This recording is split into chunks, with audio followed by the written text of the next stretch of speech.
हातकणंगले तालुक्यातील कुंभोज येथील रयत गुरुकुल पब्लिक स्कूलच्या विद्यार्थ्यांनी विविध शासकीय क्रीडा स्पर्धेत सुयश संपादन केले. 14 वर्षाखालील मुली गट हातकणंगले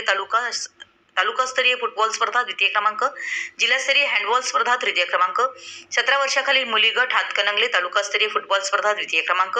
हातकणंगले तालुकास्तरीय व्हॉलीबॉल स्पर्धा द्वितीय क्रमांक, 17 वर्षाखालील मुली गट सिद्धी पाटील तालुकास्तरीय गोळाफेक प्रकारात प्रथम क्रमांक, भालाफेक द्वितीय क्रमांक, जिल्हास्तरीय गोळाफेक प्रकारात तृतीय क्रमांक, वेदिका पाटील तालुकास्तरीय थाळीफेक प्रकारात प्रथम क्रमांक, सृष्टी पाटील तालुकास्तरीय लांब उडी खेळ प्रकारात तृतीय क्रमांक, 14 वर्षाखालील मुली गट तेजस्विनी सूर्यवंशी तालुकास्तरीय गोळाफेक स्पर्धेत तृतीय क्रमांक, लावण्य पाटील तालुकास्तरीय उंच उडी खेळ प्रकारात तृतीय क्रमांक, 14 वर्षाखालील मुले गट कृष अमोल वाघमोरे तालुकास्तरीय उंच उडी खेळ प्रकारात तृतीय क्रमांक, 17 वर्षाखालील मुले गट त्रिलोक पाटील तालुकास्तरीय हॅमर थ्रो प्रकारात द्वितीय क्रमांक, सार्थक जाधव तालुकास्तरीय हॅमर थ्रो स्पर्धेत तृतीय क्रमांक, प्रज्योत सावंत तालुकास्तरीय तिहेरी उडी खेळ प्रकारात तृतीय क्रमांक.